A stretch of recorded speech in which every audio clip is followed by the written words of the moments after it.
같이 기도하시고 2022년 6월 11일 새벽 예배 하나님께 드립니다.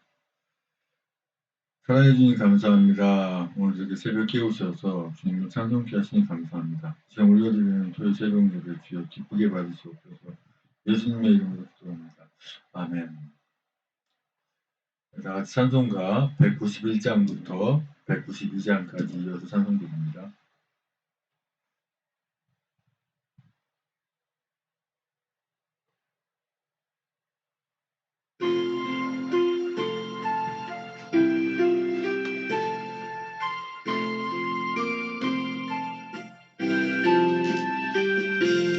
나나은 머리는 우리의 예수는 한 마리 양을 떨어져 길 잃고 헤매네 산 높고 길은 험한데 목자를 멀리 떠났네 목자를 멀리 떠났네 아흔아홉 마리가 넉넉지 않은가 저 목자인서하는 말 그 양도 사랑해 그 길이 멀고 험해도 그 양을 찾을 것이라 그 양을 찾을 것이라 길이란 양을 찾으러 산 넘고 물 건너 그 어둠 밤이 새도록 큰 곳에 가셨네 그 양의 울음소리를 저 목자 들으셨도다 저 목자 들으셨도다 산길에 흘린 피 흔적 그 누가 흘렸나 길 잃은 양을 찾느라 저 목자 흘렸네 손발은 어찌 상했나 가시에 찔리셨도다 가시에 찔리셨도다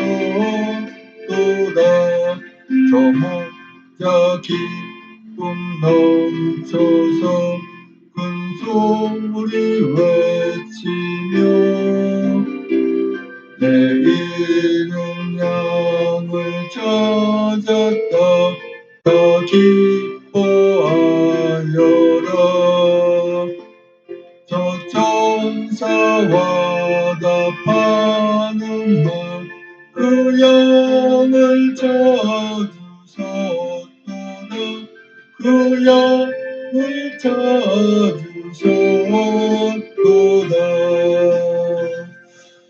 아멘.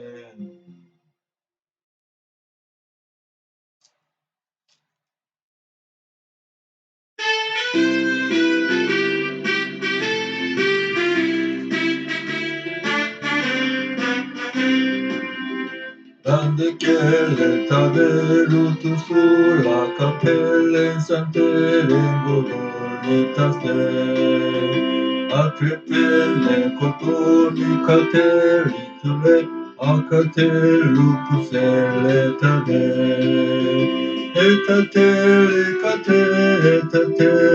cate vincentelu tutta la tase Lekayolu duran neka solo kate lekate lukuta letase andate lungu deli ade lutusu etate rendusu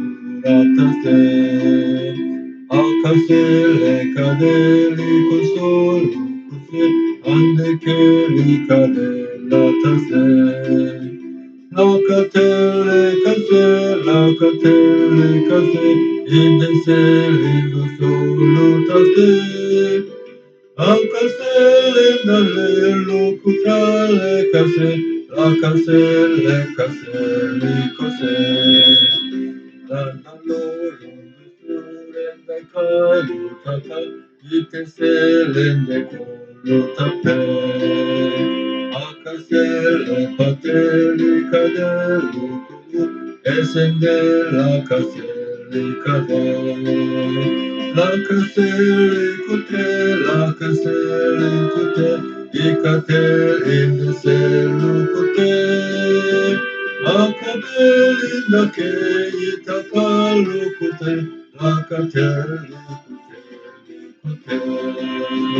영원히 주께 될내 영혼 구하여 주께서 십자가 지셨네. 우리의 죄악을 용서해 주시려 갈보리 험한 길 가셨네. 나의 제사했네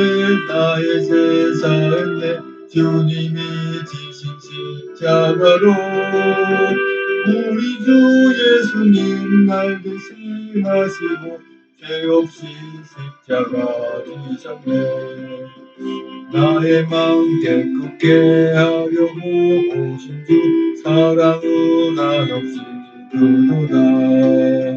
주께서 내 죄를 사하심으로는 온전히 자유와 얻었네. 나의 제사했네 주님이 지신 십자가로 우리 주 예수님 날 대신하시고 죄 없이 십자가 지셨네. 언제나 주님의 능력을 힘입고 이 세상 기쁘게 살겠네. 나의 제사하여 깨끗게 했으니 언제나 찬송을 부르리. 나의 제사했네 주님이 지신 십자가로 우리 주 예수님 날 대신하시고 죄 없이 십자가 지셨네. 아멘. 다같이 사도신경으로 신앙 고백하여 하나님께 올려드립니다. 전능하사 천지를 만드신 하나님 아버지를 내가 믿사오며 그 외아들 우리 주 예수 그리스도를 믿사오니 이는 성령으로 잉태하사 동정녀 마리아에게 나시고 본디오 빌라도의 고난을 받으사 십자가에 못 박혀 죽으시고 장사한 지 사흘 만에 죽은 자 가운데 살아나시며 하늘에 오르사 전능하신 하늘편에 앉아 계시다가 저희로서 산자와 죽은 자를 심판하러 오시리라. 성령을 믿사오며 거룩한 공예와 성도 혈통하는 것과 죄를 사하시는 것과 몸이 잘 사는 것과 영원히 사는 것을 믿사옵나이다. 아멘. 오늘 새로 하는 말씀은 요엘서 2장 28절 32절까지 말씀입니다. 요엘서 2장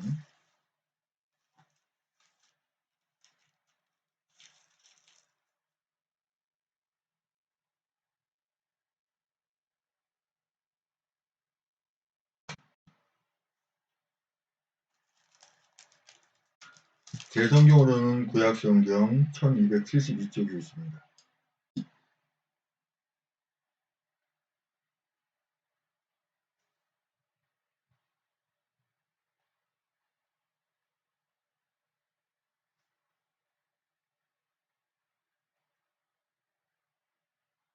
화면에도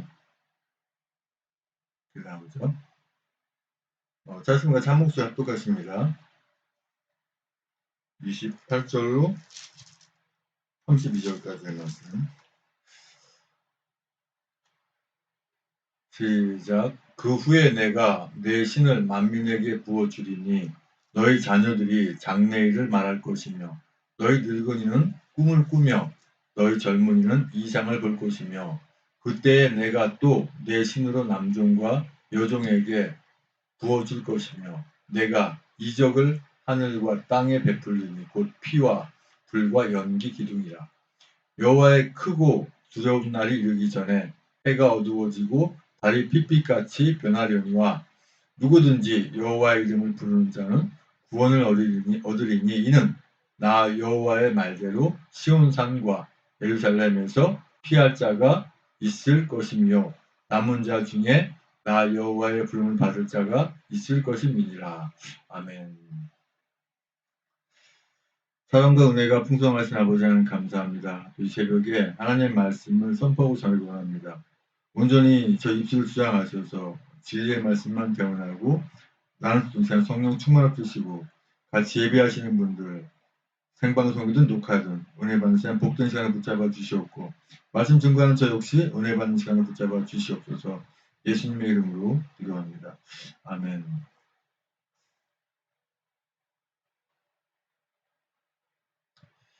요엘서 2장 28절 32절까지 말씀의 주제는 누구든지 여호와의 이름은. 사실은 또 역시 그 주제가 조금 이제 표기상 좀 줄었는데요. 제대로 원래 주제는 그렇습니다. 누구든지 여호와 이름을 부르는 자는 구원을 얻으리니 여호와 이름을 부르는 자는 구원을 얻으리니 이런 말씀 주제입니다. 누구든지. 누구든지라는 게 중요합니다. 누구든지 예외 없이 여호와 이름을 부른다는 건 뭐예요?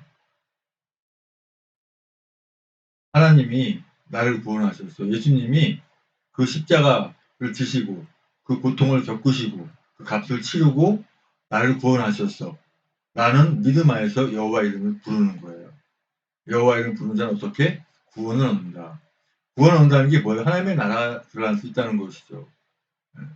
이 땅에서 아웅다웅 이런 이 모양 저 모양 저도 마찬가지예요. 뭐 이것도 얻어야겠고 저것도 얻어야겠고 이것도 있어야겠고 저것도 있어야겠고 이것도 해야겠고 저것도 해야겠고 막 하다가 아웅다웅하지만 결국은 주님 나라 갈 때 되면 이것도 헛되고 저것도 헛되고 헛되니 헛되도다 그렇게 돼 있잖아요. 저도 빨리 깨달아야 되는데 뭐 이렇게 한쪽에 이렇게 주목하다 보니까 하나님의 나라는 또 생각이 안 나요. 그것만 생각하게 되고 빨리 깨야 되죠. 그죠? 우리 하나님의 자녀들도 뭔가 이렇게 몰두하는 게 있으면 그 몰두하는 것 때문에 주님이 보이지 않아요. 하나님 나라가 보이지 않아요. 이 땅의 모든 것이 헤아려서 헛되고 헛되니 헛되고 헛되도다인데 그 헛되고 헛된 것이 지금 상황에서 너무 귀하게 보이고 가장 좋은 것으로 보인다고요. 그걸 빨리 그 꿈에서 깨어나야 되는 거죠. 어떻게 해야 돼요? 주의 이름을 불러야 되는 거죠. 주여, 이 환란 속에서 어려움 속에서 이 환상 속에서 이 망상 속에서 깨어나게 하셔서 기도하면서 주님께 돌아와야 돼요. 나는 예배만 드려도 행복해. 주님만 바라봐도 행복 이 정도는 돼야 되는데 현실이 그렇게 안 되는 게 너무 기가 막히죠. 요엘서 2장 28절 말씀 보면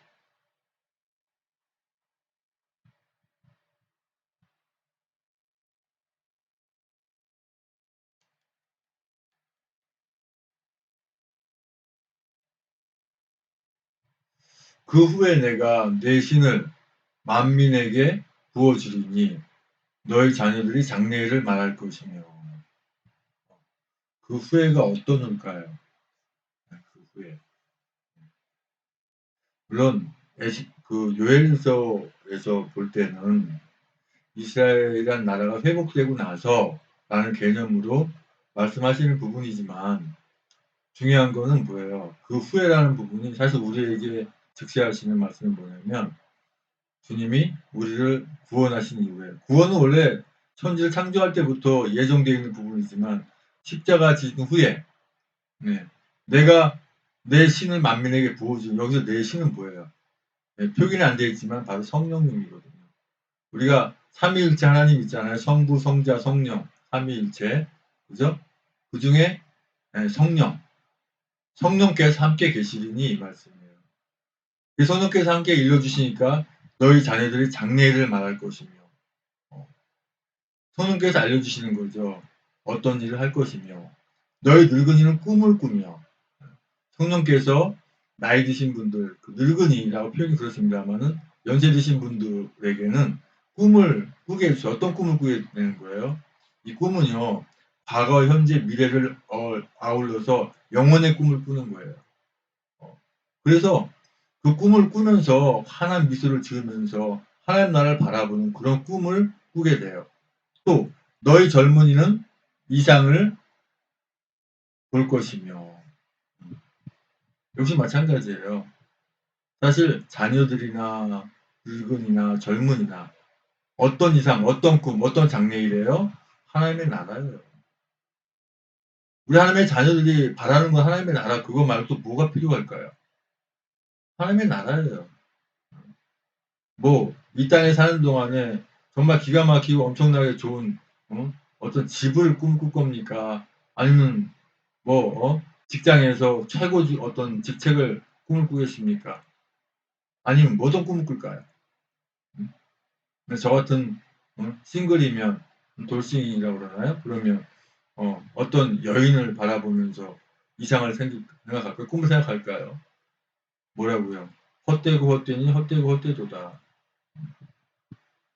어차피 안 될 거면 빨리 단념하고 어차피 되지 않을 것이 확실하다면 단념해야 되는데 그것이 꿈인 양, 장래 일인 양, 이상인 양 쫓아가는 거 참 어리석잖아요. 저 역시도 이상적인 어떠한 이성적인 어떠한 부분이지만 딴에는 합리화를 이렇게 시키죠. 그 불쌍한 영혼 구하는 거 아닌가. 근데 뭐 영혼 구하는 대상이 뭐 그것만 있는 건가요? 자신을 합리화시켜가면서 어쨌든 아직 신앙이 없는 분이지만 주님 만나게 하면 되지 않을까 하면서 어떤 제 개인의 어떠한 뭐 그런 것만 생각하는 그런 것 같아요. 그래서 저도 빨리 깰 꿈이면 빨리 깨야 되지 않는가. 저도 그런 생각을 해봅니다만은 그게 제 여건상에서 좀 만만치 않은 부분. 지금 뭐 하나님 말씀 선포하는 가운데 제 얘기에서 안 됐습니다만 지금 여기에 적절한 어떤 저에게 주시는 그런 메시지가 있어서 말씀을 드립니다. 장래일, 이상, 또 꿈, 한마디로 하나님의 나라라고 하는 것이죠. 29절에 그때 내가 또 내 신으로 남종과 여종에 부어줄 것이며 남종과 여종. 남종, 여종 하니까 무슨 제사장, 오늘날로 말하면 무슨 뭐 목사님들 얘기하는 거라고 생각하는 게 아니에요. 네. 하나님의 모든 자녀, 모든 자녀에게 성령께서 함께 하시는 부분이고. 그러니까 우리 하나님의 자녀들을 때로는 종이라고 표현하시기도 해요. 꼭 목사만 종이라가 아니고. 또 어떤 분은 목회자를 목사님이라 호칭할 때 뭐 종 그러면 되는데 종님 님자를 붙이는데 종에 님자가 붙이는 거 아니잖아요. 근데 그렇게 뭐 표현하는 분도 계시더라고. 종입니다. 종은 님자가 붙을 수가 없잖아요. 잘못된 표현이죠. 지금 종은 종이죠. 남종과 여종에게 부어줄 것이며 남녀 차별 없이 성령께서 함께 하시는 거죠. 또 2장 30절에 내가 이적을 하늘과 땅에 베풀리니 곧 피와 불과 연기 기둥이라. 네. 어떤 이적입니까? 피, 불, 연기 기둥. 바로 성령님의 임재하심이에요. 그 마갈 다락방에서 호련히 그 우렁찬 소리와 그 성령의 임재하심이 나타나는 것처럼 피는 십자가잖아요. 불도 성령이죠. 연기도 성령이죠. 기둥도 성령이거든요. 하늘과 땅에 베풀리니 참 십자가의 이적만큼 큰 이적이 어디 있습니까? 십자가, 부활, 하나님의 나라. 그 말 큰 이적이 무슨 뭐 병 고치고 뭐 귀신 쫓아내고 그런 것에 너무 몰두할 거 없어요. 병 고치고 귀신 쫓아냈는데 그 영혼이 구원받지 못하면 뭔 의미가 있어요. 이방인들도 타 종교인들도 그런 걸 행한다고 하잖아요. 그런데 몰두할 필요가 없어요. 내가 구원 하나님 나라 들어가냐 못 들어가냐 여기 관점을 가져야 되고 하나님 나라를 바라본다면 이 땅의 것들도 사도 바울처럼 배설물로 여길 정도 신앙은 되어야 저한테도 바로 주시는 메시지거든요. 배설물로 여기라 배설물로 세상의 것을.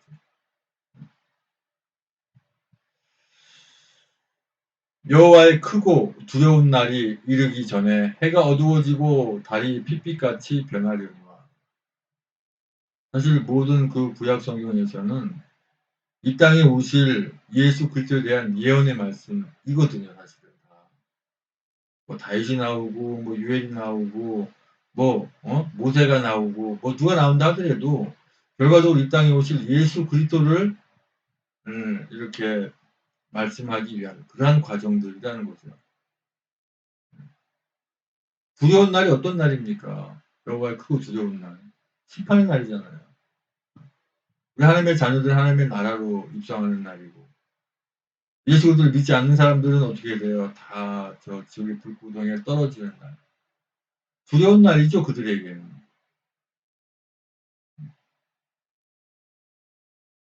해가 어두워지고 달이 핏빛까지 변하는 건 뭐예요? 세상의 종말을 말씀하시는 거 아니에요? 세상이 끝나는 거죠. 또 이런 상황에 대해서 오늘 말씀의 주제가 뭐예요? 그렇지만 누구든지 주의 여호와의 이름을 부르는 자는 구원을 얻으리니. 우리 말씀 보면 떠오르는 말씀 생각나죠? 누구든지 주의 이름을 부르는 자는 구원을 얻으리라. 이 말씀 기억하죠? 신약이 나오죠. 저는 참 이 단점이 뭐냐면 성경 말씀을 이렇게 머릿속에 이렇게 암송되는 구절이 있어도 그게 뭐 어디에 몇 장 몇 절 이건 잘 안 떠올라요. 하지만 말씀 증거할 때는 그 말씀을 거기에 맞는 말씀을 떠오르게 하셔요. 몰라요. 누구든지 주의 이름을 부르는 자는 구원을 얻으리라가 신약성경 어디 몇 장 몇 절인지 몰라요. 하지만 그 말씀은 있잖아요. 몇 장 몇 절 중요한 게 아니라 그 말씀이 중요한 거죠. 오늘 요엘 선지서에도 누구든지 여호와 이름을 부르는 자는 구원을 얻으리니 이렇게 말씀하시는 거죠. 누구든지 주의 이름을 부르는 자는 어떻게 구원을 얻으리니. 어떤 상황에 가는 거예요? 우리가 이 땅에 사는 동안에 갖는 거예요. 하나님의 나라 들어가는 우리 하나님의 자녀들에게는 이미 구원이 함께 하는 거죠. 성령께서 함께 하시는 거죠.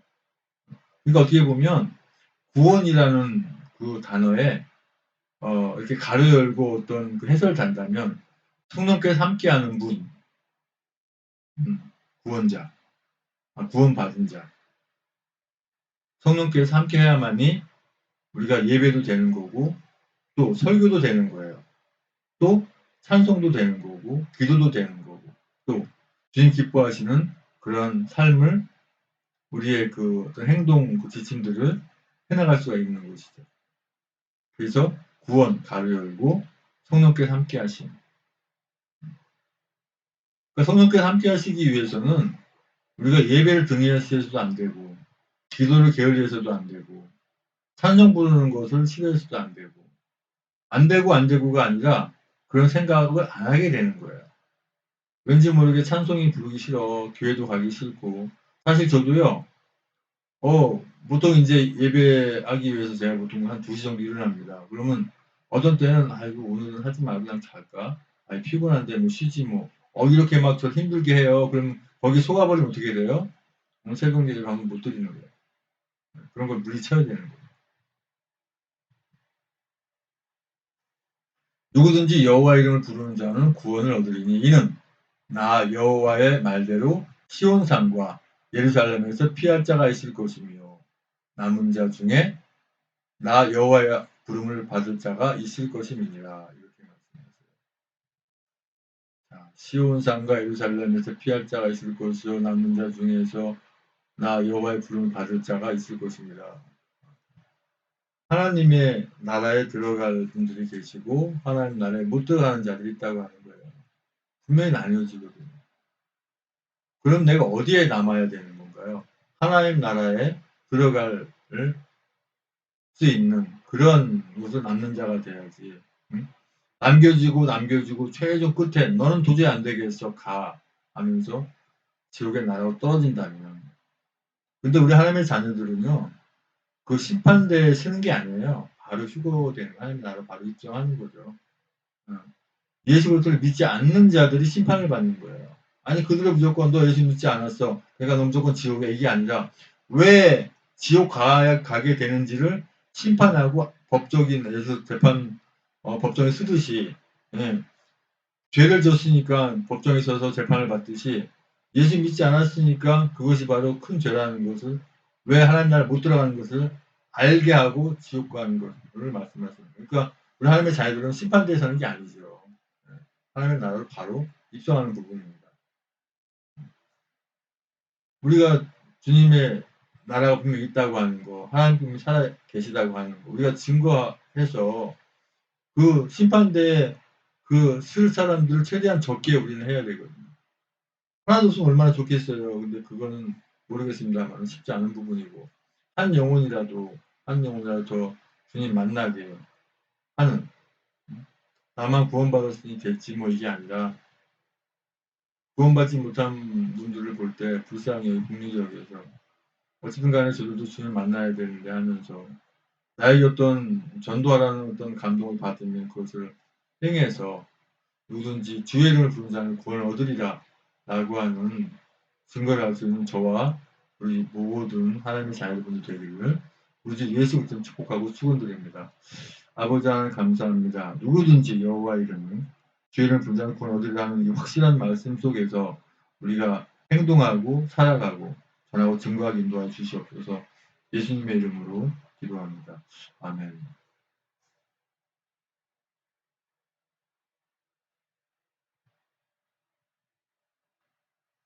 주님이 기뻐하시는 교회 홍금계좌예요. 이거는 뭐 강제성은 아니니까, 뭐 강제성이든 뭐 아직까지 뭐 이거 올려놓고 이렇게 헌금하신 분 한 분도 안 계셨어요. 오히려 제 개인 계좌로 뭐 한 목사 11조 해가지고 뭐 조금씩 이렇게 어떤 데는 이렇게 많이 이렇게 보내주시고 하는 건 있는데, 이 교회 계좌로 들어온 건 없어요. 법인 계좌인데, 저도 지금 현재는 그저께부로 다니던 직장을 그만뒀기 때문에 어떻게 될지 모르겠어요. 솔직히 저는 직장생활 같은 거 하지 말고 그냥 주의 일만 하시면 좋겠어요. 근데 뭐 모든 상황이 맞아야 되잖아요. 어, 직장 다닌다고 뭐해서 뭐 캐피탈 해갖고 뭐 중고차도 구입을 하고, 또는 뭐 교회 개척한다고 뭐 대출도 뭐 한 1,000만 원 했다가 교회 계약했다가 그것도 해지하고, 뭐 제가 돈 관리할지 모르니까 흐지부지 다 날라가고, 그래서 캐피탈도 갚아야 되고 뭐 대출한 것도 갚아야 되고, 그러니까 뭔가 일을 해야 된다는 상황이 거기에 그냥 몰두해 있는 거죠. 그래서 제가 주의 일만 해서도 모든 것이 다 된다고 하면 굳이 제가 돈 버는 할 필요가 없는데, 한 20년 동안은 돈 버는 일을 허락 안 하셨는지 제가 안 했어요. 할 필요 없었고 하지도 않았고. 근데 제 아내가 이제 작년 4월에 하늘나라 간 이후로는 뭐 허락을 하셨으니까 했겠죠. 뭐 쿠팡에서 어 작년 11월 19일부터 엊그제까지 이렇게 일을 하니까 그래도 뭐 급여가 한 200 가까이 되고 하니까 그걸로 뭐 여러 가지 생활을 하고 이것저것 했어요. 이제는 이제 그것도 아니잖아요. 또 나이가 있어서 뭐 취업도 쉽지 않겠지만, 목사가 목회를 해야 되는데 야 이것도 돈 벌어도 나가야 되나 이제 하니까 깜깜해요. 이런 말씀을 왜 드리는가, 뭐 아이고 좀 어려우니까 좀 도와주시는 차원이 아니라 그냥 좀 사실적인 말씀을 드리는 거예요. 그리고 당당하게 제가 그랬어요. 아이 이거 뭐 교회 후원 한다고 해서 제가 쓰는 거 아니고 뭐 아버지 나라에서 확장해서 쓸 겁니다. 저는 뭐 직장 생활하고 있고 이제 이렇게 말씀을 드렸는데, 이제는 또 그게 아니잖아요. 지나가는 게 아니고. 모르겠어요. 근데 이 헌금계좌 올리고 헌금 시간을 갖는 건 예배 요소에 찬송, 말씀 선포, 그다음에 축도, 또 예물 드림, 이 네 가지가 포함돼야 예배가 되기 때문에 하는 것이지, 뭐 안 하신다고 해서 제가 뭐 저지할 거 없고, 일단 저는 예배의 항목이기 때문에, 요소이기 때문에 넣는 것 뿐이에요. 같이 예배하신 분들 우리 주 예수 그리스도 이름 축복하고 환영합니다.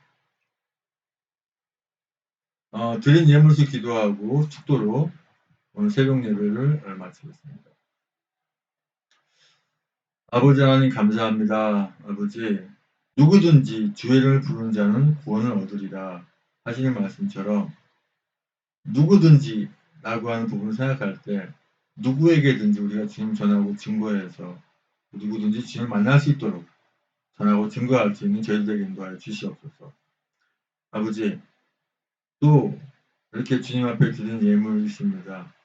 주님이 가장 기뻐하시는 선교 예물, 또 소득의 11조, 또 여러 가지 감사 예물, 아버지 주님께 드린 예물, 주님의 나라 확장하는 데 사용하게 인도하여 주시옵소서. 이제는 우리의 모든 죄와 허물을 다 덮으시기 위해서 그 고통의 십자가에 모든 물과 벌레 쏟기까지 아픔을 참으시고 그 십자가에 죽으시고 부활하셔서 다시 오시는 교회의 머리 주 예수 그리스도 은혜와 아버지 하나님 크신 사랑과 성령의 충만내 주옵사하심이 이제의 주문의 가운데 사랑 가운데 누구든지 여호와의 이름을 주의 이름을 부른 자는 구원을 얻으리라는 그 말씀 안에서 주님을 전하고 증거하며 하나님의 나라 확장을 위해서 늘 수고하겠다고 다짐하는 전 세계 하나님의 자녀들의 머리 위와 아직은 주님을 만나지 못해서 방황하지만 곧 주님을 만날 예배 하나님의 자녀들의 머리 위에 주님의 십자가의 사랑과 부활의 사랑과 하나님 나라를 바라보는 소망의 살기 평온토록 함께 있을지어다.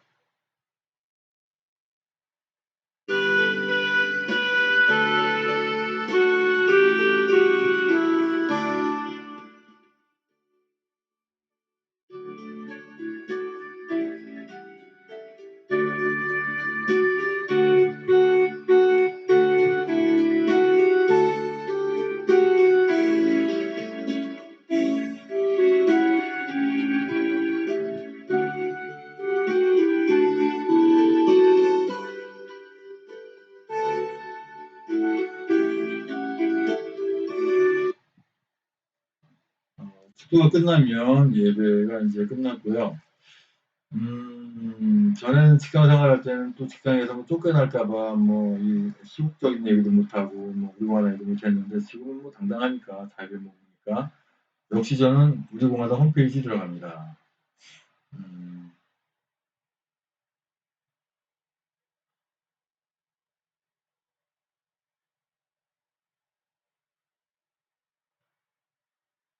어,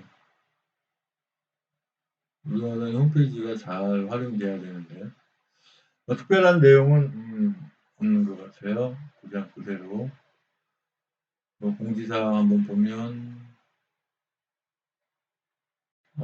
6.25 태극기 집회 6월 6일 현충일 행사는 제가 갔다 왔죠. 이날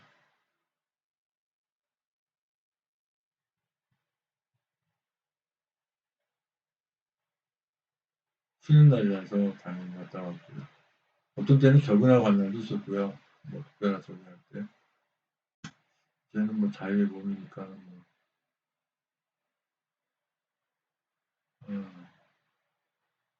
저도 참 고민입니다. 직장을 또 가져야 될지 어떻게 될지.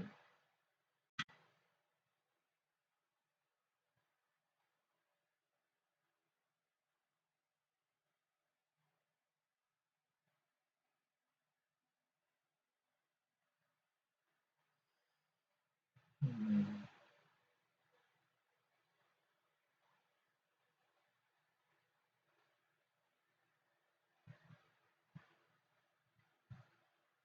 근데 이것도 지금 이슈가 되는 것 같아요. 뭐 서울의 소리가 뭔지 모르겠는데 뭐 학교하는 것을 했다고 이렇게.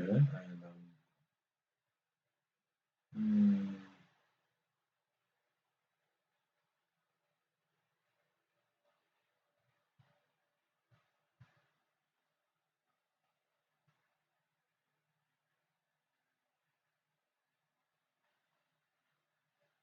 학교하는 걸 했다고 이렇게 거짓거리하고. 음,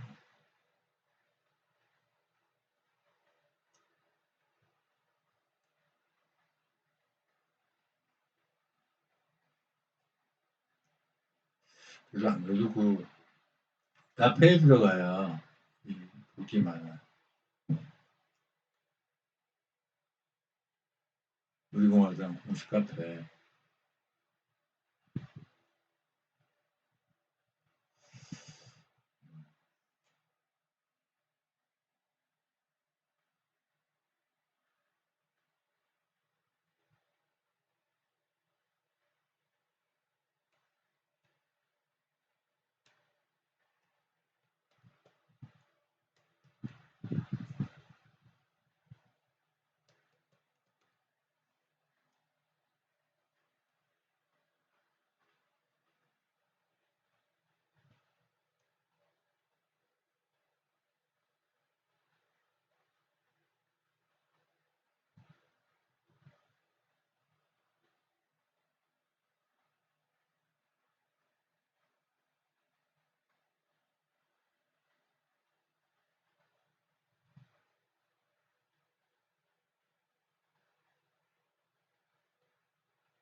자유 게시판 한번 들어가 볼까요?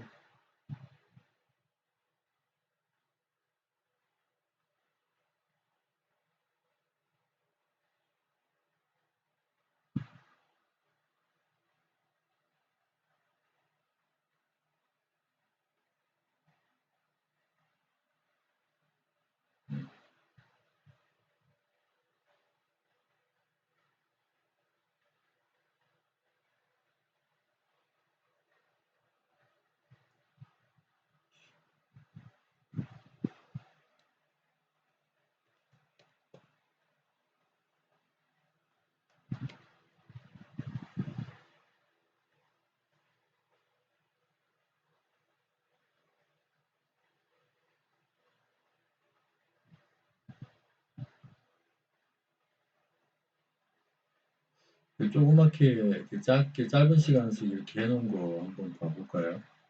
근데 이게 소리가 음, 왜 이렇게 막 그 에코는 것처럼 울리는지 그걸 모르겠어요. 역시 여기서 뭔가 바꿔줘야 되는지. 음,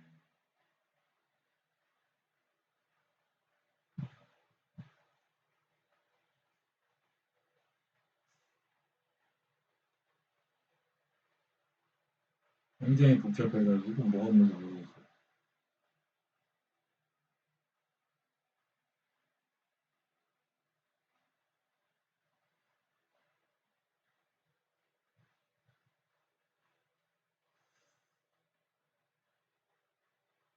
물론 이제 그 핸드폰으로 하는 건 소리가 뭐 나오는 그대로만 나오는데 이 녹화되거나 현재 그 노트북 생방송은 여기 댓글 네? 우리 무궁화님께서 이렇게 댓글을 많이 달아주시네요. 목사님 안녕하세요. 감사합니다. 반갑습니다. 목사님 하나님의 은혜로 구원하시고 용서하시는 자유와 기쁨이 강물처럼 넘쳐나 승리하시는 믿음의 삶 되시 축복합니다. 아멘. 감사합니다. 목사님 힘내세요. 6분 넘어져도 8분 일어난다는 7.8개 모두 생각이 나네요. 하나님의 은혜 축복받는 주일 되세요. 우리 박근혜 대통령 각하 조원진 대표님 축복 기도 꼭 부탁드립니다. 감사합니다. 무궁화님 고맙습니다. 그래서 댓글 다 달아주시고 동네 말씀해주시고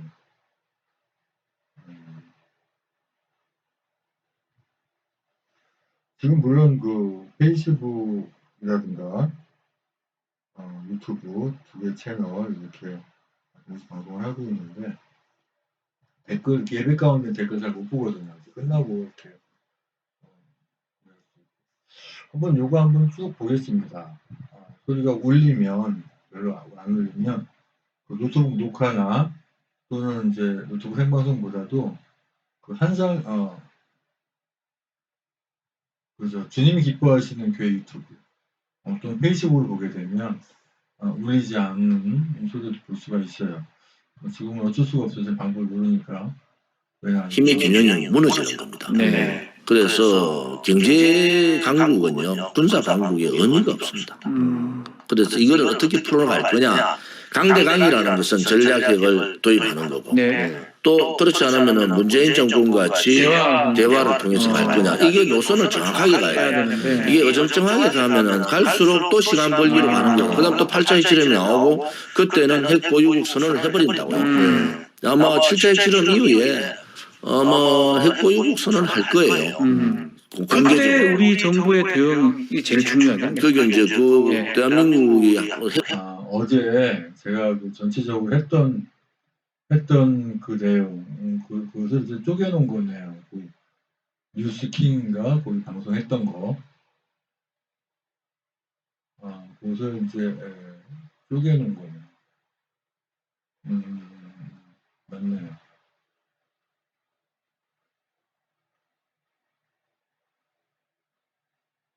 차라리 이걸 보는 게 낫겠네요. 2일 전에 20회장.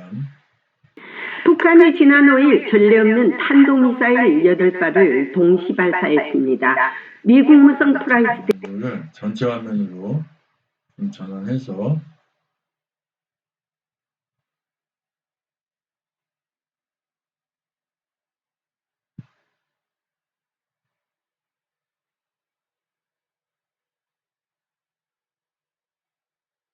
대변인은 오늘 브리핑에서 북한의 동시다발적인 탄도미사일 발사를 규탄한다며 이는 유엔 안보리 결의의 위반이며 이웃 국가들의 광범위한 위협이 된다고 말했습니다.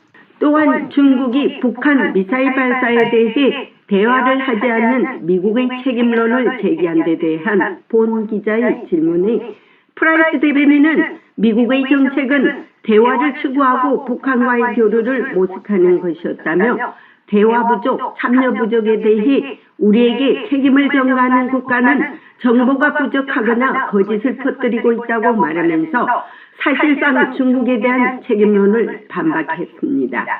북한 미사일 도발 이슈가 유엔 안보리에 갈지라도 중국과 러시아의 계속된 거부권 행사로 인해 유명무실할 수밖에 없지 않느냐는 질문에는 지난달 말 상임 이사국인 P5 구성원이 해야 할 의무를 이행하지 않았다는 사실은 매우 실망스럽다고 말하면서 미국과 한국, 일본이 이 지역의 파트너와 함께 방위 및 억제 작업을 수행하는 것과 같이 조정 권한이 있다고 밝혔습니다. 그러면서 한미일의 최우선 과제는 북한을 비핵화라고 프라이스 대변인은 말했습니다.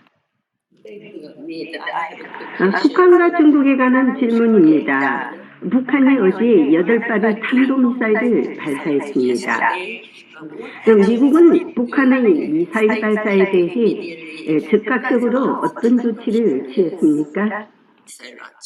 Well, I would refer you to the Department of Defense and they can share 그것은 details of the 국방부가 live 가장 fire 최근 도발의 exercises that we 여파를 conducted in 실시한 the aftermath 실사적 훈련에 of 대한 most recent 기사를 provocations. But as you've 공유했습니다. likely heard, we did 북한은 condemn 여러 the 차례 DPRK's 탄도미사일 multiple 발사를 ballistic missile launches. 규탄했습니다. These launches 이런 are 발사는 in violation 유엔 of 안보리 multiple 결의 UN Security Council 위반입니다. resolutions. They pose a 북한의 threat to 이웃들과 the 국제사회에 DPRK's 더 neighbors. 광범위하게 위협이 됩니다. 이전에 우리들에게 들은 바 같이 우리는 북한에 대한 외교적인 접근에 여전히 전념하고 있고 그들의 대화에 참여할 것을 촉구합니다. 동시에 일본과 한국의 동맹국에 대한 확고한 의지를 가지고 있습니다. 그리고 우리 국무부 차관보가 바로 이 순간 서울에 있습니다. 한일 양국뿐만 아니라 삼국의 참여와 조정의 중요성을 강조하는 삼국과도 교류할 기회를 갖게 될 것입니다. It also happens that our special 또한 envoy 우리 for 성진 DPRK, 북한 Sung 특사도 Kim, 한국에 is also 있으며 in 역시 South 삼국 Korea. He 특상대인 too 한국 has been 일본 in touch with 특상대와 연락 his 주고받고 trilateral 있습니다. counterparts, his 가장 South Korean and 최근의 his 도발의 Japanese 여파로 counterparts. It was an 그들과 immediate 직접적이고 or 거의 near immediate 즉각적 contact with 접촉입니다. them in the aftermath 이란 of the 조정이 most 계속될 recent 것이며 provocations. 중요한 That 일은 이 coordination 도전에 will 맞서고 continue, but 삼국의 just as importantly, that 이제의 shared 최우선 resolve 과제인 한반도의 to 완전한 confront this challenge 비핵화라는 and find 우리의 ways 가장 중요한 to 목표인 advance what is our 한반도의 overarching 완전한 objective, 비핵화를 the 진전시키기 of the 위한 Korean Peninsula, 방법을 that 찾기 will 위한 remain front and center in our 공동의 trilateral 결의입니다. China said China noted that North Korea. 중국은 미국이 북한과 대화하지 않았기 때문에 북한이 미사일을 발사한다고 지적했습니다. 북한의 미사일 도발에 대해 미국에 대한 중국의 이 책임론 주장에 대해 미국의 입장은 무엇입니까? Well, I won't comment on the PRC's characterization of our 저는 policy, but I'll 우리 make it 정책에 very 대한 clear what our 중국의 policy 특징에 is. 대해 Our 언급하지 policy 않겠지만 is to seek 우리 정책이 무엇인지는 분명히 밝힐 것입니다. 우리의 정책은 대화를 추구하고 북한과의 교류를 모색하는 것입니다. 대화 부족, 참여 부족에 대해 우리에게 책임을 전가하는 국가는 정보가 부족하거나 거짓을 퍼뜨리고 있습니다.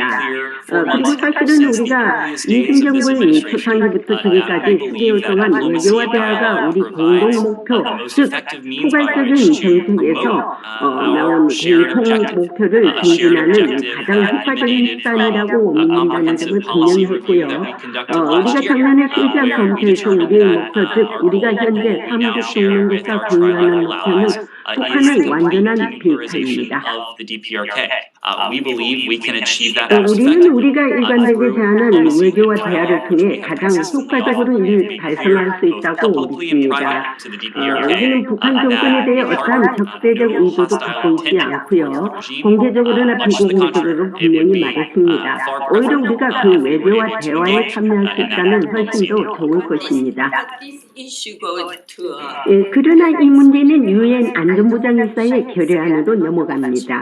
하지만 중국과 러시아가 거부권을 행사한다면 중국과 러시아가 거부권을 행사하는 이런 문제를 되풀이한다면 어떻게 책임을 져야 하며 이에 대해 어떻게 대응을 하시겠습니까? 우리는 국제사회의 구성원들, 확실히 유엔 안전보장이사의 상임 이사국 5개국의 회원국들에게 유엔 안전보장이사의 책임 있는 이해 당사자들을 국제평화와 안보에 대한 위협을 다루는 탁월한 포럼으로 촉구했습니다. 북아시아의 안보와 관련하여 이 특정 지역에서 국제평화와 안보에 이보다 더 큰 위협은 없습니다. 따라서 국제사회의 모든 구성원은 국제제재를 계속해서 준수해야 할 의무가 있습니다. 지난달 말 토마스 그린필드 대사로부터 들은 바와 같이 P5의 특정 구성원이 P5의 구성원으로서의 해야 할 의무를 이행하지 않았다는 사실은 매우 실망스럽습니다. 국제평화와 안보에 대한 위협에 대해 논의합니다. 그동안 우리는 계속해서 책임을 증진하는 것입니다. 우리가 그 책임을 증진할 수 있는 다른 수단이 있습니다. 우리는 우리의 자신의 권한을 가지고 있습니다. 우리의 파트너와 동맹국에는 우리가 이 지역의 파트너와 함께 방위 및 억제 작업을 수행하는 것처럼 조종할 수 있는 권한이 있다는 것입니다. 조은진 대표님 반갑습니다. 반갑습니다. 지난번 조 바이든 대통령 방한하셨을 때 그때 조선 호텔에서 잠깐 뵀죠. 신라 호텔에서 뵀죠, 그죠? 예. 그 기사가 떴더군요. 대한뉴스라든지 여러 군데서. 그래서 아주 그냥 좋은 반응이었고요. 그 내용도 아주 좋았고요. 아주 업데이트하게 바로 직접 참여를 했으니까요. 오늘 조은진 대표님 더 젊어 보이십니다. 요즘 그 염색을 두 번째 이제 해서 좀 새롭게 활기차게 박근혜 대통령도 나오시고 또 뭐 여러 가지 해야 될 일이 너무 많아서 좀 더 젊게 행동감 있게 저항할 건 저항하고 또 우리가 행동할 건 행동하겠다 그런 의미에서 좀 젊게 보이죠. 네. 자, 아시아 출입을 끝내고 왔는데요. 오히려 제 트랙이 더 생기네요. 본국에 오니까, 우리 본국에 오니까. 자, 그리고 이제 이번에 일본에 갔을 때 한국에 계신 것은 뭐 국내 언론을 많이 나는데 일본에서 조 바이든 대통령의 방일에 대한 부분들은 어떻습니까? 여전히 일본과 미국은 똑같은 페이스로 나가죠. 우리 한국하고는 조금 틀리지만은, 그러나 이제 일본에서는 방위 솔직히 말해서 한국과 미국이 방위 조약이 있는 것이지 일본과 미국이 방위 조약이 있는 게 아니지 않습니까?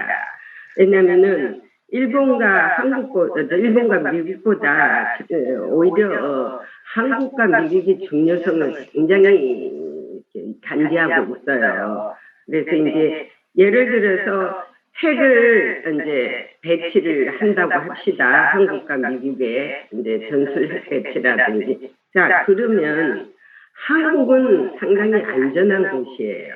왜냐하면 한국은 미국을 침략할 이유가 없는 곳이에요. 그러나 일본은 월월2에서 침략을 당했지 않습니까? 미국한테 하와이 5 우리가 봤을 때도. 자, 그러니까 예를 들어서 핵 배치를 양쪽에다가 한다고 합시다. 그러면 일본이 이게 언제 어떻게 변할지를 모르기 때문에 상당히 위험성을 느끼고 있습니다. 근데 지금 현실적으로는 네. 아무튼 그 문재인 좌파 정권 이제 친중 친북 정권에 의해서 네. 한미동맹이 많이 훼손되고 정보 공유조차도 힘드는 상황이 된 상황이니까 윤석열 정부 들어와서 이제 복원을 한다 하지만은 미국이 선뜻 이렇게 쑥 들어오지는 않는 것 같아요. 그래서 제가 말씀드리는 것은 이 미일 공조 정도로 한미 관계도 빨리 개선을 해야 된다 이런 입장을 갖고 있고요. 또 하나는 일본의 행태가 한반도에서의 소위 말하는 운전자로 뭐 문재인이 뭐 한반도 운전자론의 대한민국 입장에서는 그럼 다 쇼고 일본이 지금 하고 있는 것이 한반도에서의 운전자론을 자기가 앞장서서 하겠다. 그래서 제이코드 한국 가입에 대한 일본의 반대의 기류 뭐 이런 것을 느낄 수 있어서 우리 윤석열 우리 대한민국으로 봐서는 윤석열 정부가 정신 바짝 차려야 된다. 왜냐하면은 이니시티브 주도권을 누가 지느냐에 따라서 그 정보 교환이라든지 또 해 나가야 되는 이제 북한 핵폐기 부분 또 봉쇄 부분 뭐 ICBM, SLBM 이런 부분에 대해서 대응하는 거 뭐 그런 부분이 우리가 제대로 갖추려면은 빨리 미일 관계 같이 한미 관계도 우리는 뭐 군사 동맹을 통해서 이제 경제 동맹까지 가자 하는 것이 우리 공화당 입장이지만은 한편으로 보면 좀 더 신뢰성을 미국 조야나 또 바이든 정부나 윤석열 정부와 긴급하게 신뢰성을 회복하는 것이 대단히 중요하다. 이번에 조 바이든 대통령이 와서도 100%쑥 이렇게 신뢰를 구축한 건 아닌 것 같아요.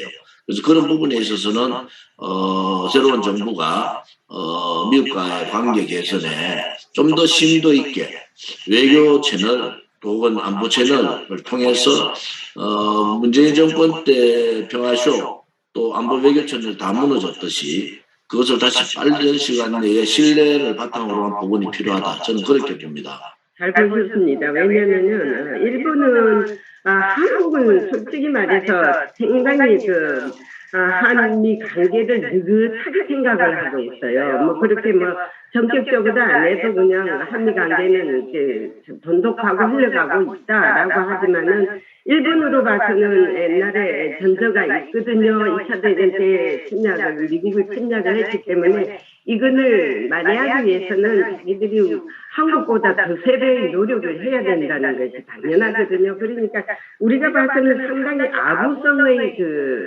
이 기질이 있더라고요. 보이지 않게. 그리고 한국을 상당히 견제하는 그런 입장이 있더라고요. 일본 사람들이. 특히 미국 관계에 있어서도 한국이 우리 대표님께서 말씀하셨듯이 주도권을 잡아야 하는데 그 주도권 사이에서 자기들이 끼어가지고 마치 북한 문제는 옛날에 북한 문제가 아주 중요할 때 일본에 많이 의지했지 않았습니까? 그죠? 일본 조총련이라든지 이런 사람들한테 의지를 했기 때문에 그런 어떤 히스토리가 있어서 마치 자기가 대북 관계도 아주 자기들이가 정보를 공유해서 미국을 주는 것처럼 이렇게 지금 하고 있거든요. 그래서 우리가 우리가 일본을 보이지 않는 이 견제를 해야 돼요. 그래서 코드도 지금 사실은 그 문재인 정권 들어와서 가장 문제가 됐던 것이 그 종북 행태, 또 미국과의 정보 기능이 다 무너졌다는 거, 정보 교환 기능이, 네. 기능이. 또 하나는 9.19 군사 합의를 통해서 남침을 했을 때 막을 수 있는 방어 능력이 반으로 줄어버렸다는 거 아닙니까? 네. 또 제가 이제 국회에 있을 때 정보위 간사도 했잖아요. 네. 휴민트가 다 붕괴된 겁니다. 그래서 지금 휴민트라는 것은 북한의 정보를 정확하게 우리가 파악할 수 있는 그 기능이었는데 문재인 친북 정권이 들어와서 5년 만에 그 휴민트 기능이 완전히 무너졌고 뭐 박지원이나 그쪽 사람들이 국정원장을 맡으면서 그 기능 자체에 대해서 불신을 했기 때문에 북한에 대한 정확한 정보 기능을 우리가 상실했다. 결국은 일본이나 미국의 기능에 의존할 수밖에 없는데 그것이 이 안보에 큰 공백이 생긴 거 아니냐. 그래서 우리가 가지지 못한 북한에 대한 정확한 정보를 가지려면은 일본과의 연대 또 미국과의 동맹 강화, 정보 교류 이런 부분들은 좀 더 심도 있게 나가야 된다. 하나하나 문재인 정권에서 망쳐버린, 잃어버린 그런 기능들을 어떻게 복원해 나갈 거냐. 그것이 이제 소위 말하는 대통령실하고 정부가 혹은 당이 제대로 그 여러 가지를 협의를 해야 된다. 그런데 그런 기능들이 지금 안 보이기 때문에 보여주십시오. 국방이나 안보, 국민의 생명 재산을 보호하는 일부분에 대해서는 보여주기식보다는 오히려 실리가 더 중요하지 않느냐. 그런 부분에 있어서 미국한테 굉장히 우리가 좀 더 허심탄회한 양국 간의 대화가 필요하다. 이렇게 봅니다. 잘 보셨는데요. 그 대북 문제에 있어서도 솔직히 말해서 예전에 그 북한 라인 있잖아요. 대북 라인을 다 끊어버렸습니다. 아주 그 온건한 대북 라인들 사람들 다 총살했지 않습니까? 김정은이가.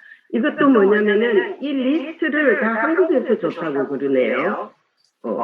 확인되지 않았지만은 한편으로 봐서 아무튼 그 국정원을 비롯해서 대북 라인의 총 지휘부가 네. 대한민국의 지휘 라인들이 좌파로 다 넘어갔기 때문에 이런 부분에 있어서 좀 더 윤석열 정부가 제대로 된 안보 또 정보 그다음에 국방 이런 라인들을 지금 대대적인 교체를 했지만은 결국은 미국과 일본하고 우리가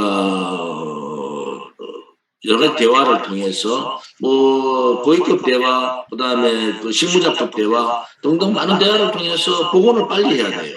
네. 지금 중요한 것은 7차 핵실험이 이번 주에 아마 북한 7차 핵실험 도발을 할 것 같은데 네. 지금은 금요일 정도가 가능성이 가장 많은데 저는 뭐 내일 모레 양 3일 정도 안에 그 도발할 거다 이래 보는 사람인데요. 물론 뭐 조금 더 줄 수 있지만은 이번에 오키나와에서의 그 한미 핵항모 훈련이 있었잖아요. 오키나와 괌 부분에서 한국이 참여를 했고 핵 추진 항공모함이 2대 그리고 강습 상륙함이 1대 이렇게 참여를 했고 한국이 참여를 했는데 이 일에서 6월 2일부터 4일까지 했단 말이에요. 그러고 전희박 기자께서 인터뷰 중에서도 여러 가지 얘기했지만 5일날 북한이 미사일 8대를 대응 발사를 했지 않습니까?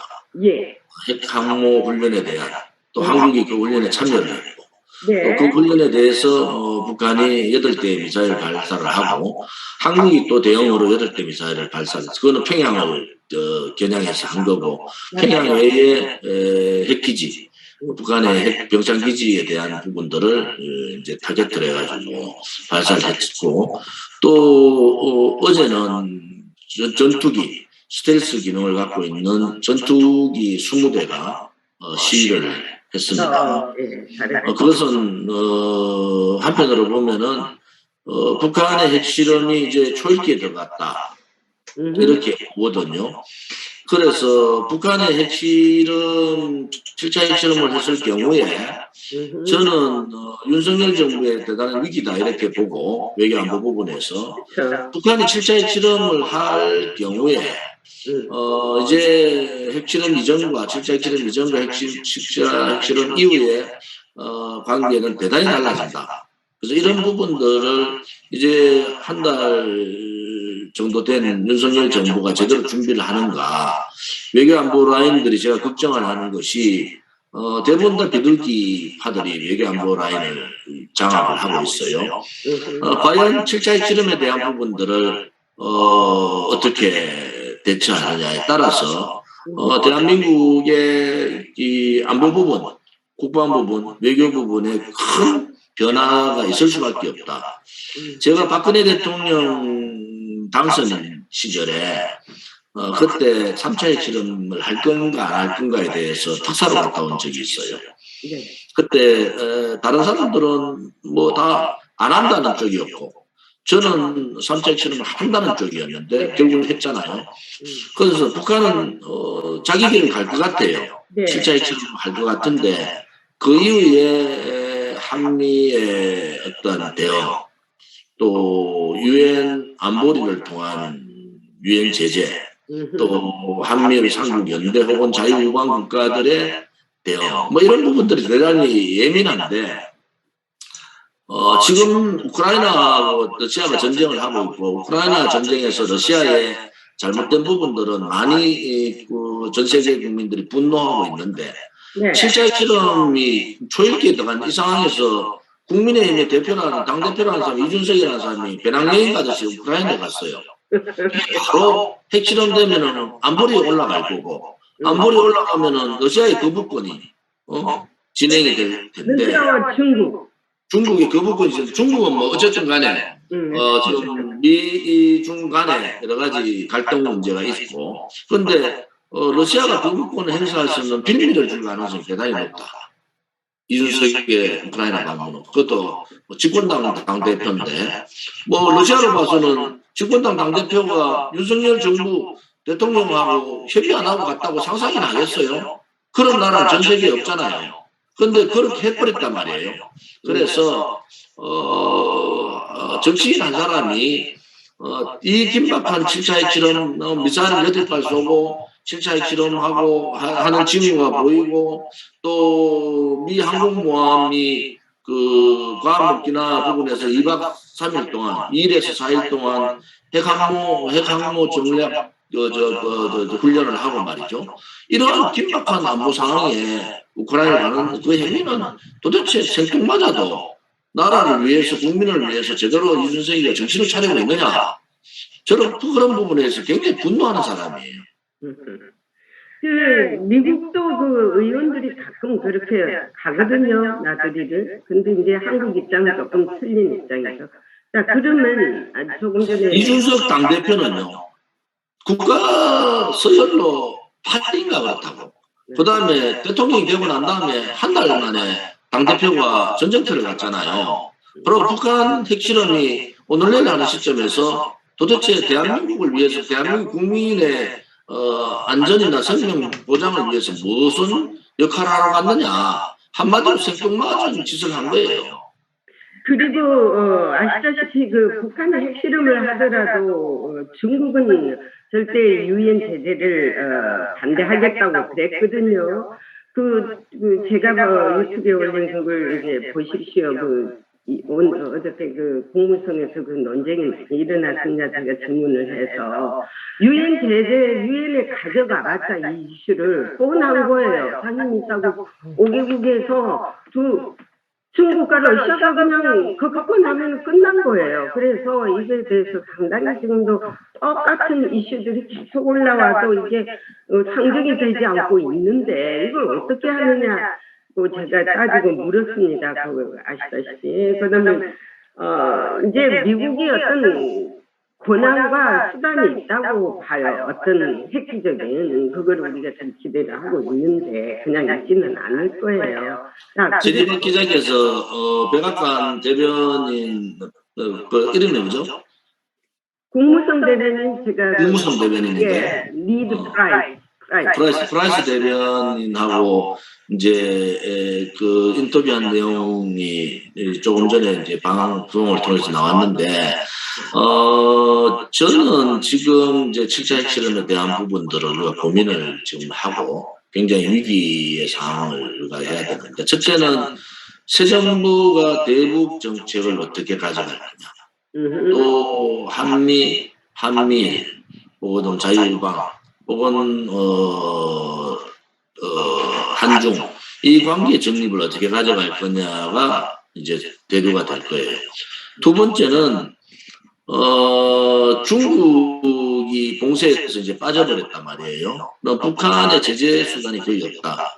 특히 피토권을 가지고 있는 상임이사국의 러시아나 중국이 북한 7차 핵실험에 대한 제재를 반대할 텐데 이 제재를 반대할 때에 대한민국이나 또 미국이나 또 자유우방 국가에서 어떠한 방법으로 북한을 실질적인 봉쇄 제재 역할을 할 거냐 하는 거. 또 세 번째는 지금 현재 오키나와 반 부근에서 2일부터 4일 동안 핵 항모 전술 훈련을 했지 않습니까? 그것은 아무튼 미사일 ICBM이나 SLBM에 대한 대응 훈련을 한 거잖아요. 그래서 이제 한반도에 있어서 과연 북한이 7차 핵실험까지 하고 이제 핵보유국 선언을 해버릴 테고 성명 요청을 이제 할 겁니다. 그랬을 때 대한민국이 이 전술핵 도입을 어떻게 할 거냐 하는 부분 여러 가지 지금 논의해야 될 부분이 너무나 많고 그 한 가지 한 가지가 국가의 안보 문제를 굉장히 위태롭게 할 수 있는 그런 사안들이지 않습니까? 그것도 이제 좌파 정권에서 무너졌던 정보 교류라든지 또 일본과의 관계 개선 문제 또 미국과의 솔직한 동맹자 관계, 군사 동맹, 또 경제 동맹 관계, 뭐 이런 부분들을 어떻게 나갈 거냐. 또 중국이 좀 더 격화되게 반한 정서를 퍼뜨리고 또 거기에 대해서 한국과의 대립각을 세울 텐데 거기에서 대한민국이 어떻게 대처해 나갈 거냐. 뭐 이렇게 외교 안보 부분에 풀어야 될 일들이 너무나 많아서 7차 핵실험을 그냥 7차 핵실험을 한다는 그런 차원이 아니고 외교안보 국방 경제 대한민국의 전반적인 부분에 미칠 영향들을 다각도로 분석을 하고 전문가들의 그런 분석들을 대통령실이나 정부나 또 당이나 이런 집권당이 굉장히 발빠르게 움직여야 되는데 그러한 모습들이 보이지 않는다. 그냥 뭐 7차 핵실험하고 난 다음에 뭐 강한 봉쇄나 뭐 유감을표하고 해봐야 지금 유엔의 거부권 행사가 이제 중국뿐만 아니라 러시아까지 가게 될 텐데 이 부분에 대해서 실질적인 우리가 실질 얻을 수 있는 전략이 있는가 저는 굉장히 어렵다고 보는 사람이라서 윤석열 정부가 이번 7차 핵실험을 하게 될 이후에 벌어질 수 있는 위기 또 그들의 대응 능력 이런 것이 저로 봐서는 국민들의 생명 재산 부분과 맞물려 있기 때문에 굉장히 예의주시하고 있는 겁니다. 이번 방문에서 바이든 대통령께서 세계는 핵 대응이라는 제목을 뺐더라고요, 언론에서. 근데 이게 한국과 미국은 확상 억지력을 정말 하고 있지 않습니까? 그걸 위해서 이번에 핵 항모 훈련도 같이 했고요, 보여주기 위해서. 자, 핵에는 핵인데 한국 핵도 없으면서 어떻게 핵에는 핵을 대응하겠습니까? 그것이 나는 상당히 마음에. 미국이 화두를 던졌잖아요. 예. 그러면은 7차 핵실험이라는 것이 하나의 또 기회가 될 수 있는데 제가 얘기하는 건 방어용 전략핵을 말하는 거잖아요. 이제는 우리 대한민국에서도 방어용 전략핵 도입을 이제 공론화시킬 필요가 있다. 핵에는 핵이라는 얘기는 핵의 보유국하고 뭐 소위 말하는 대한민국 경제강국이라고 자랑하는데 의미가 없습니다. 재래무기도 의미가 없어져요. 저게 북한이 핵을 100개 정도 가지고 또 이제 고도화된 ICBM이나 SLBM이 완성되고 또 전략핵까지도 완성되면은 한국으로서는 질질질 끌려다닐 수밖에 없잖아요. 그러면은 조 바이든 대통령이 핵이라는 의미는 미국이 사실은 한반도의 전략핵에 대한 부분, 방어용 전략핵에 대한 부분은 거부권을 굉장히 알려지만은 가지고 있는 사실입니다. 좌파들이 가지듯이. 근데 이제는 조 바이든 대통령이 그런 얘기를 먼저 화두를 던졌단 말이에요. 예. 그때는 우리도 발빠르게 그 부분을 어떻게 대처할 거냐. 이제는 북한 7차 핵실험이라는 그 시점이 7차 핵실험 이전과 7차 핵실험 이후를 완전히 다른 세상으로 봐야 됩니다. 예. 그런 세상으로 보고 있느냐. 미국은 그렇게 보고 있는 것 같아요. 미국은. 그런데 한국의 윤석열 정부는 아직 정신이 없는 것 같아요.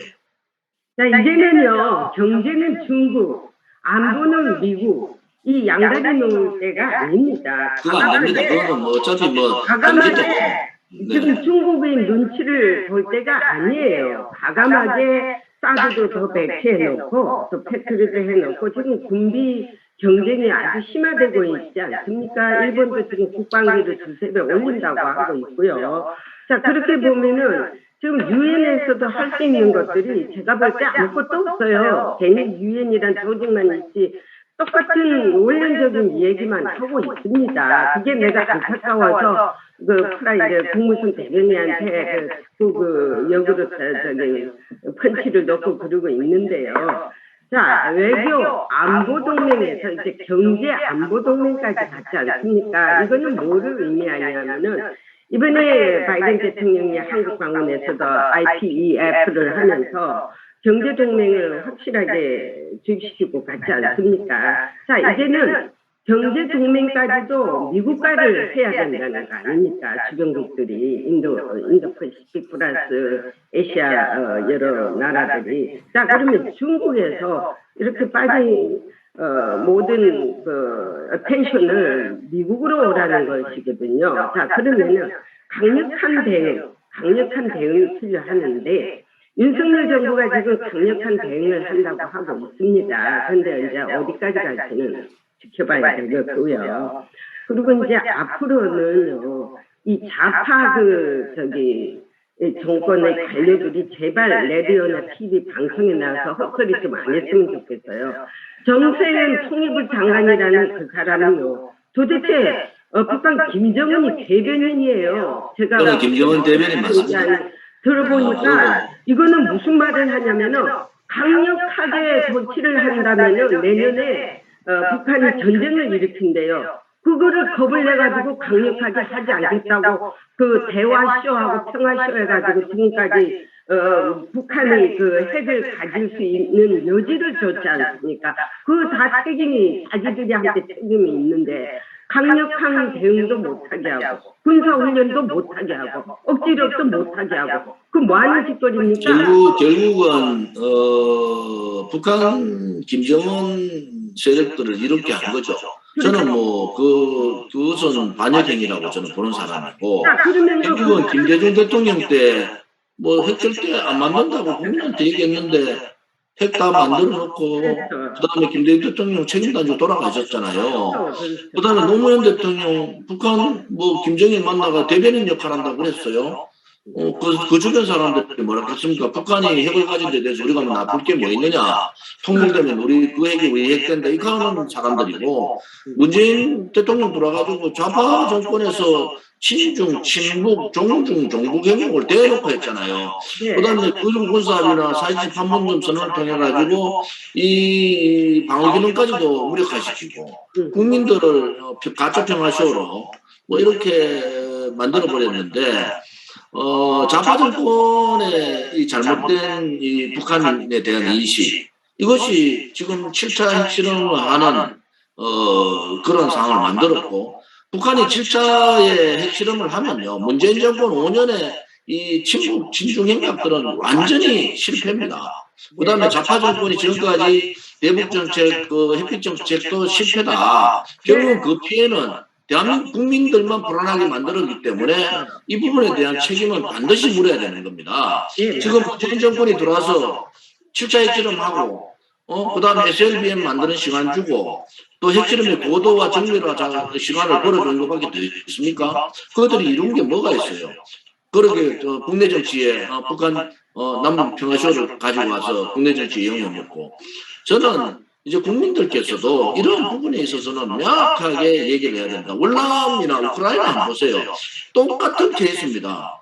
방어 능력을 가지지 않고 그들과 싸울 수 있는 준비를 가지지 않으면은 네. 결국은 당하게 할 겁니다. 지금 2022년에 우크라이나에 러시아가 침공할 거라고 어떻게 상상을 했습니까? 맞습니다. 그런데 침공하지 않습니까? 또 하나는 우크라이나 주변에 있는 나라들이 전부 다 초비상이 걸렸잖아요. 언제라도 침공당할 수 있다. 그게 유럽이에요, 유럽. 자, 한반도는 지금 화약고가 북한의 김정일성 3대 세습 정권의 가장 폐쇄적이고 가장 악독한 정권이 들어와 있는 거고, 거기다 핵까지 가지고 있어요. 대만이 있단 말이에요.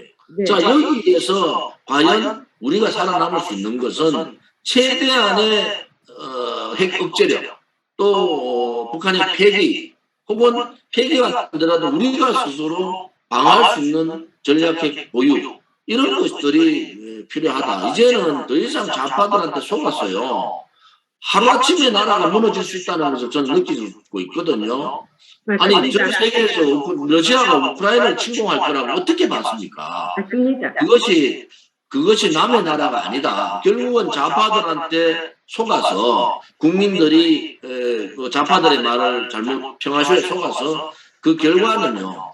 지금에 사는 우리뿐만이 아니라 우리 후손들한테 엄청난 죄를 짓는 거다. 그것이 우리 공화당이 지금까지 주장했던 우리가 왜 한미동맹을 강화해야 되고 제이코드에 빨리 들어가라.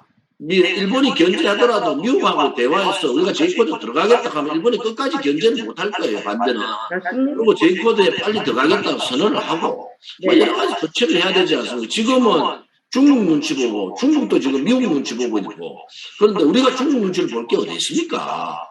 당장에 우리나라가 지금 7차 핵실험 이후에 벌어진 전개된 일들이 저는 공포로 느껴지거든요. 공포로. 그래서 이 부분에 대해서 전해박 기자께서 국무성 대변인하고 질문하는 그러한 부분들이 이제 미국 정부에서 한국 정부가 이제는 문재인 정권하고 전혀 차별된 정권이다. 국방안보에 대해서는. 그리고 한국 정부가 지금도 뭐 평화주의자들이 지금 국방안보 라인에 다 있어서 저는 굉장히 우려를 하고 있는 겁니다. 아니, 북한이 침공을 안 한다는 그 자신있게 말하는 그 인간들 보면요. 난 도대체 그 머릿속에 뭐가 들었는지 모르겠어요.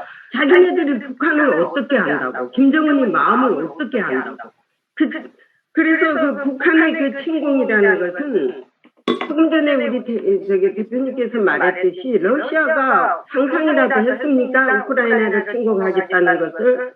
그러니까는 하루아침에 어떻게 잿빛으로 변할지 모르는 이런 상황이 있는데 그런 말을 진짜 삼가해야 되고요. 우리가 우리 동포들 여기 교포들도 이런 말을 해요. 김대중 때 북한에 갔을 때 김대중 대통령이 그냥 통일되는 줄 알았대요. 평화가 왔는 줄 알았대요. 그런데 통일이는커녕 핵을 더 만들어 놓고 돌아가셨다고. 이걸 하여튼 책임져야 할 사람은 누군가는 해야 되는데 참 모르겠습니다. 한국이 참 앞으로. 제가 지금 제 뒤에 배경에 이게 2019년이죠. 네. 그때 워싱턴 방문했을 때 6.25 참전용사, 우리 6.25 참전용사 분들하고 미국에 6.25 참전용사 했던 분들하고 사진을 찍은 거지 않습니까? 그죠? 그리고 저기는 그 웰링턴 공원입니까? 네. 그 공원이 거기서 같이 사진을 찍고 우리 대한민국의 교민들하고 미국에 계신 6.25 참전 용사들하고 이렇게 함께 자리를 하고 또 6.25에 참전해 주신 그분들한테 굉장히 고마움을 저희들이 전하고 또 같이 대화를 하는 시간을 그때 가졌지 않습니까? 6.25 오늘이 이제 6월 8일 이제 대한민국이 6월 6일 현충일을 지나고 우리 현충일날 우리 공화당이 수백 명이 현충원 참배를 하고 또 건국 대통령 이승만 건국 대통령 자유정신 박정희 대통령의 부국 강병 반공정신 그리는 두 분 대통령도 참배를 했어요. 특히 요즘은 박정희 대통령께서 방공을 국치로 한다. 이것이 굉장히 와닿습니다. 사실은. 이제 대한민국 땅에 북한의 침략이 없다. 또 거짓 평화쇼 하면서 시간 벌어주면서 7차 핵실험하게 만든 자들, 공산주의, 자정사회주의 공산주의자들, 또 주사파, 이런 얘기들이 대한민국 땅에서는 없어졌으면 좋겠어. 7차 핵실험은 총체적인 좌파 정권의 몰락으로 몰고 가야 된다. 왜냐? 좌파 정권이 내세웠던 평화쇼가 완전히 거짓이라는 게 드러난 거 아니겠습니까? 예. 그 좌파 정권이 몰고 온 대한민국의 몰락이에요. 좌파 정권은 어찌하여 똑같이 그 한미 연합훈련도 못하게 하고 주한미군 철수에 찬성하고 그런 가운데 김정은만 좋게 지금 만들어놨지 않습니까? 그리고 미국과 북한과의 대화를 하는 도중에도 김정은이는 계속 핵무기라든지 미사일 개발을 해왔지 않습니까? 중단한 거 있으면 한번 나와봐라 그래요. 그게 다 누구 책임입니까? 정권이 그걸 이용해가지고 이거 정치적으로 풀어나가서는 안 됩니다. 실질적인 상황을 보고 풀어나가야죠. 그리고 그 정세현이란 통일부 장관은 그 인간을 독으로 보내야 됩니다. 왜냐면요. 문재인 정권이라는 좌파 정권이 있을 때 평화가 있지 않았느냐. 자, 그게 평화라고요? 평화라는 거는 영원한 평화가 돼야지 그게 평화지. 그게 이제 거짓 평화, 거짓 평화쇼를 해가지고 잠시나마 땜방지를 하는 거, 그거 돈 집어주고, 그럼 7차 핵실험을 하면 안 되죠. 당연하죠. 만약 평화가 왔다면은요, 지금 7차까지 왔다는 핵실험을 하지 말아야 되고, 올해 들어서 26번의 미사일 발사가 없어야 됩니다. 그거 다 개량형이라든지 개발이 된 거 아닙니까? 이거 다 누구 책임입니까? 그 사람들은 뒤돌아볼지도 모르고 책임에 대해서 완전히 회피하는 그런 사람들이기 때문에 이에 대한 책임 추궁을 윤석열 정부가 반드시 짚고 넘어가야 됩니다. 우리 공화당이나 전희박 기자께서 걱정하는 것은 아무튼 많은 외국 국민들께서 자유우파 국민들이 걱정하는 부분입니다. 사실은 우리 공화당의 안보 부분, 이 국방 부분에 대해서 강하게 얘기하는 것은 전쟁은요 언제라도 일어날 수 있는 겁니다. 힘이 약하고 그들한테 약점을 잡히면은 전쟁은 나는 거예요. 그거를 우리 공화당은 예측을 하고 하는 거예요. 절대로 호전적인 김정은이 이런 식으로 그냥 가지는 않는다. 그리고 핵을 7차 핵실험하고 핵보유로서의 또 미국을 본토를 칠 수 있는 핵을 보유하는 순간에 대한민국은 북한의 핵 속국이 되는데 그러면 그 핵 속국을 만들어준 게 누구냐? 김대중, 노무현, 문재인이라는 겁니다. 거기에 대한 분명한 그들에 대한 부분들을 우리가 알아야 된다는 거지. 그럼 이제 대권들 주자들이 꼭 대권 있기 전에 쪼르르 달려가가지고 김대중 묘지에 쪼르르 달려가고 또 쪼르르 노무현한테 가서 참배하고 왜 박정희 대통령, 이승만 대통령 묘지에 가서 참배를 안 합니까? 그것도 이상한 거 아닙니까? 자, 침략적인 전쟁은요 막아야 되는데. 이것을 갖다가 이념 논리로서 분리하면 안 됩니다. 작은 의미로 봐서는 내 집은 내가 지켜야 하는 것이지 남이 안 지켜줍니다. 나라도 마찬가지입니다. 국민이 나라를 지켜줘야지. 국민이 사방팔방에 돌아다니면서 나라도 지킬 관념도 없고 그리고 조금 나라 걱정하는 사람들한테는 우파라고 골수 우파니 이렇게 지적을 하고 그거는 말이 안 되죠. 골수 우파도 알고 극우락하지 극우.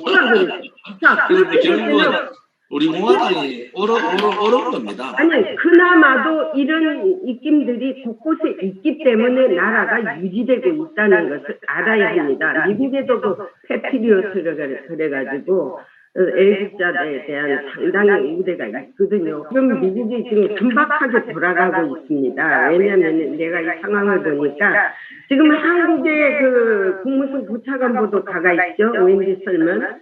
그 전에 성김도 달려갔죠. 성김이 와가지고 오늘 전화 브리핑을 했어요. 거기서 뭐라고 하느냐면요.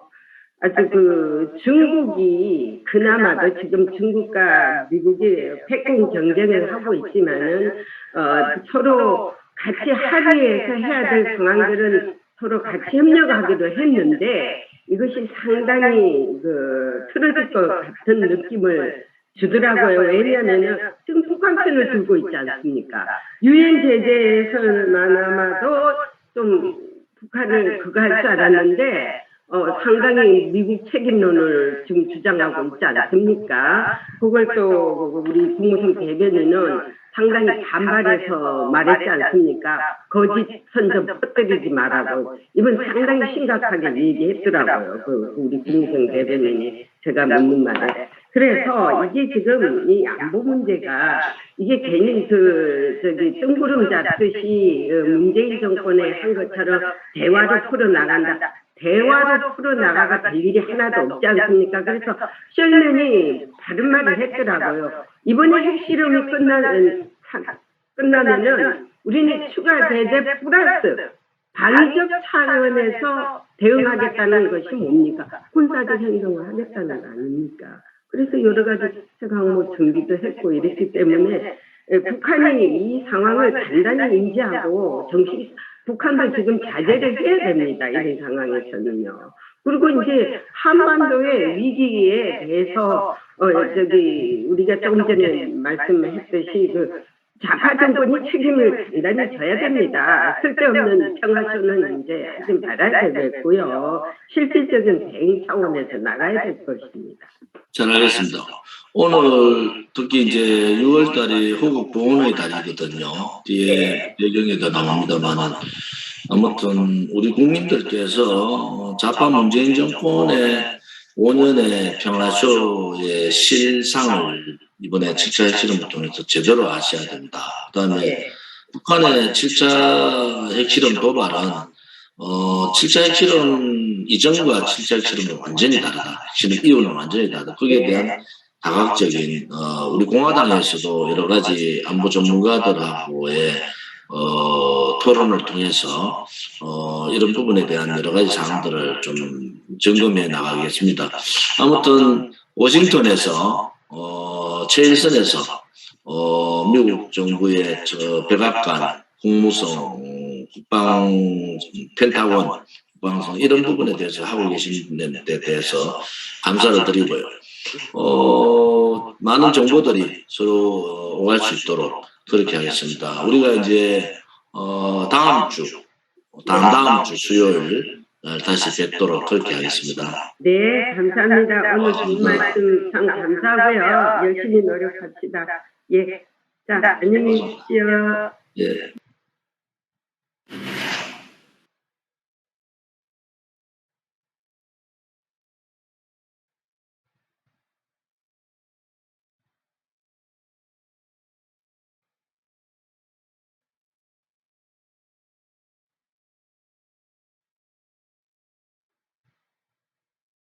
뼈가 없어 더 맛있다.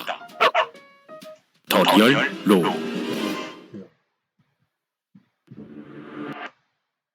북한이 지난 5일 전례 없는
보고 있다가 깜빡 저는 바람에 화면을 놓쳤네요.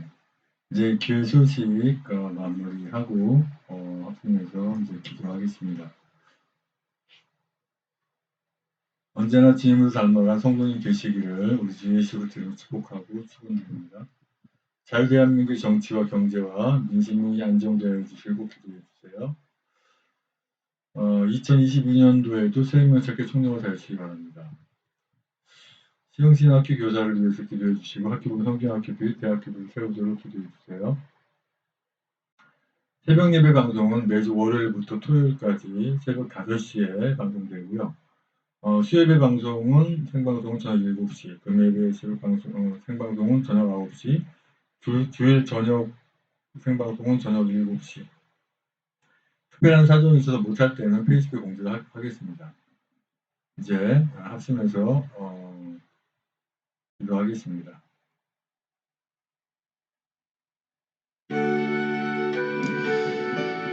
아버지 하나님 감사합니다.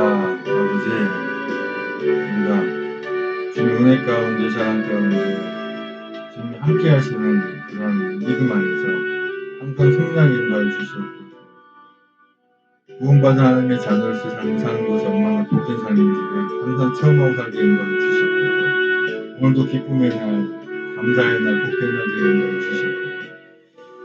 예수님의 이름으로 기도합니다. 계속해서 찬송 틀어놓고 기도하시기 바랍니다. 방송을 여기서 종료하겠습니다.